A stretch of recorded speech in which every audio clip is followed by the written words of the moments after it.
Hey, Seasoned Athletes. I'm Robin Leggett, and this is episode 72 of the Seasoned Athlete Podcast. Seasoned Athlete is your home for inspiring stories and motivational advice from competitive athletes representing a wide variety of sports who all share one common bond. They are all over 40 years old. We are here to prove one story at a time that age does not have to prevent you from achieving your bold athletic and fitness goals. If you like what you hear, I'd love it if you'd subscribe, share with your friends, and leave a rating and review on Apple Podcasts.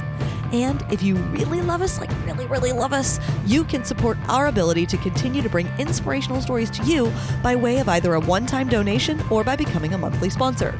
Just go to seasonedathlete.me and click on one of the Support Seasoned Athlete buttons to help support this DIY independent podcast. Today, I'm sharing my interview with 2019 Spartan North American Champion, Ryan Woods. This interview was recorded last September at the Spartan World Media Fest brought to you by ATP Science. Ryan is a track and field athlete and road racer who pivoted to trail running and obstacle racing as he continued to age as an athlete. In our interview, Ryan talks about what he needs to do to continue to race as an elite now that he is a seasoned athlete. And we talked about cats, a definite first for this show. So let's listen to chiropractor, OCR elite, and crazy cat guy, Ryan Woods. The only info, I love that the only info I was given is that you're the North American champion. I am. And a chiropractor.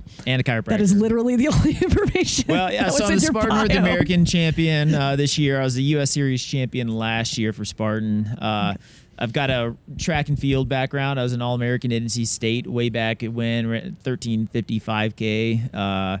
I was a mountain runner, was on Team USA for mountain running as well at the World Championships, and now I'm a Spartan racer. So, first of all, I want to introduce you, Ryan Woods. Oh, yeah, and my name, it's Ryan Woods, yes. Ryan Woods. And I ask everybody their age on this show. What is your age at this moment in time? 40. Congratulations, you are now officially a seasoned athlete. I'm seasoned. You are allowed to be on my show. And once I heard about that, I'm like, I need to get Ryan on my show, obviously. So, and not just because you also have a cat who has an Instagram account. Oh, the Butcher of Boone. His name's CeeLo, and he slaughters mice. He'll eat them. Everything but the kidneys. He won't eat kidneys. We used to play a little game at home. Is it a kidney bean or a mouse kidney? And because we just find these kidneys and they look just like kidney beans, and it turns out it's always a mouse kidney. So he cleans the mouse out completely except for the kidneys. I don't know how he does it. I think he might just chomp into the stomach and just rip out the kidney, but obviously it doesn't taste good. So he's not a fan. He likes what he likes. Yeah. You know, that's the thing about cats. They're finicky sometimes, and sometimes the kidney is out. He likes sleeping in crotches, and he likes eating mice except for the kidneys, and birds. He also does this fun catch and release program in the house where he goes in the doggy door with outside animals and releases them. That's a fun game. It's a gift for you. That's how I train for obstacles, actually, is chasing birds around my house. That are still alive Secrets and fleeing for their life. Yeah. So I did know that your cat has an Instagram page. I have cats that have an Instagram page, and we might be the only Spartan athletes who have cats who have Instagram pages. So nice. So we are connected in that way, but we're not talking about cats. This is not a cat podcast. Really? I know. All right. I can make CeeLo. I know. I'll make a new podcast where we can talk about cats because I'm really passionate about that topic as well. Seasoned cats. How old is CeeLo? We don't know. We got him like 5 years ago. We lost our cat. He went missing, so we had all these flyers up, and we got a call while we were on vacation in Arizona, so I sent my dad over to check it out, and he's like, I'm 90% sure it's your cat, so I'm just going to leave it in your house. And when we got back from Arizona, there was a cat in our house who had kind of made himself at home. He was quite happy to be inside, and he just stuck around. So CeeLo, his name's Carlos Hernandez. He replaced Charles Henry. He's like this sneaky little imposter. He was like playing this game. He's this is how I'm going to get the cushy inside life. This is a nice place. I'm sticking around here. And we walk in. He's like, welcome to my place. And whereabouts do you live that things like this happen? Boone, North Carolina, in the mountains. So in the sticks, basically. Yeah. See, I live in LA, and things like this do not happen there. Oh, yeah. No, this is a country bumpkin sort of thing. Yeah, no. I love that story, though. So let's get back to you and life as a seasoned athlete. So, oh, man. Sorry, cat. Your cat got more time than any other cat has ever had on this podcast. Oh, so. He deserves it. He deserves He's it. A great cat. Yes. My cats are England Ann and John Ford Coley, named after the yacht rock duo of note from the 70s. They have an Instagram page as well, so check that out. All right, we're done with cats. So you talked about your track and field background. When were you really at the peak in track and field? Probably 2003. I was trying for the trials in 2004 for 5K, and I kind of became more of a got in my head a little bit. I was in great shape. I probably could have qualified, but I ended up becoming more of a time trialer than a racer, and I'd have some bad splits and it'd get in my head, and then the race was over. So early 2000s, I kept doing some track and field to 2008. Like I won pin relays in 2006, and I ran like 14:06, I think, in 2008. That was another trials year, but I was on my own at that point in time, and I just couldn't really going through chiropractic school. I couldn't really invest the time and I didn't have the backing to do it on my own then. But that's the last time I did a track race. It was 2008. Okay, and then between then and when did you get into Spartan? Well, I got into Spartan. My first race was at the end of 2014. But between then, I did a lot of road whoring, basically find regional road races with some prize money. And that was a great way to supplement, my income through school. And then a little afterwards, I was starting all my practice. And then I kind of got into mountain running, which I loved. And that was probably first trail race I did was in 2009. And that kind of took over my main passion at that point in time, which is good, too, because wasn't getting any faster at 5K, and sometimes I think as you do get older, that's one thing that really makes aging in a sport hard is when you put in the same effort and you're getting slower and slower. So I actually kind of just transitioned into a whole new sport in trail and mountain running.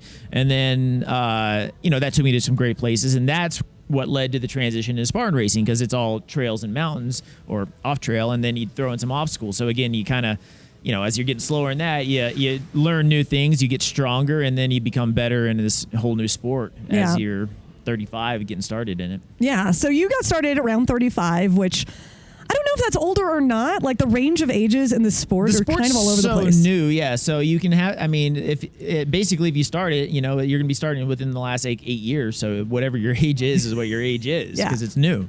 So what about it specifically like really lit you up and you're like, this is what I'm getting into?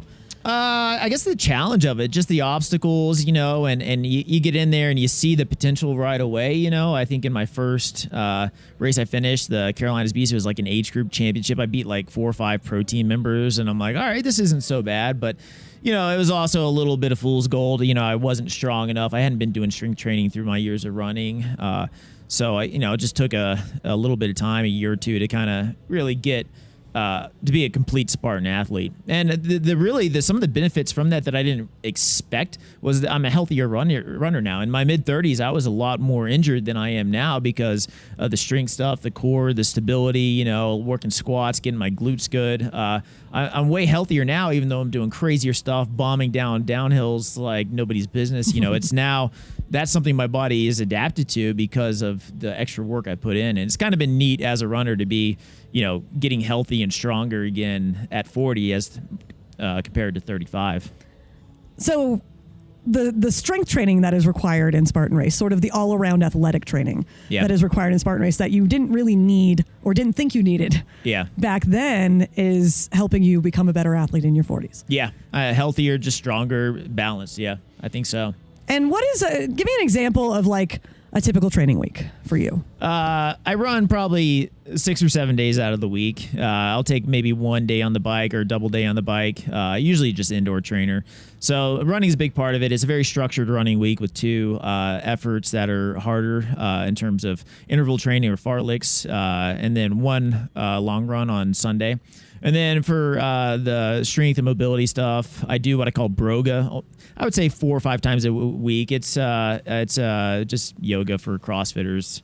And then so it's yoga. Yeah. But because you're bros. A dude, it's broga. For CrossFitters, it's not like I can't call it yoga with my hamstrings and how tightly wound I am. That's embarrassing, but broga, I can call it that. Yeah. I go to the bouldering gym twice a week, and I do squats and deadlifts once a week, and I get in either high intensity interval training workout once a week or an obstacle race, because that kind of mimics that as well. And sandbag carries I'll do once a week as well. And that's, I think, most everything that I do. So it's not super strength oriented, but it gets a lot of it in. Yeah, and it's pretty varied throughout the week. Oh, yeah. Especially with the climbing, you engage so many more muscles. And a lot of what I do warming up is getting the hips loose and getting the shoulders loose. And so it gets a lot of mobility in my hips, which need it. Yeah, let's talk about mobility, because how important is that to you, and how strict are you with your mobility? Well, even when I was in college, I would stretch a bunch. I made it a priority because I am so tight. But, definitely getting older, keeping the hips mobile has been a priority, because that's where I have a lot of my nagging injuries, like piriformis stuff, hip rotator stuff. So keeping the hips healthy is a high priority. Absolutely. So let's talk about... You're 40. You just turned 40 this year? March. Yeah, you turned 40 in March. Happy birthday and welcome to life. My half birthday was last week, so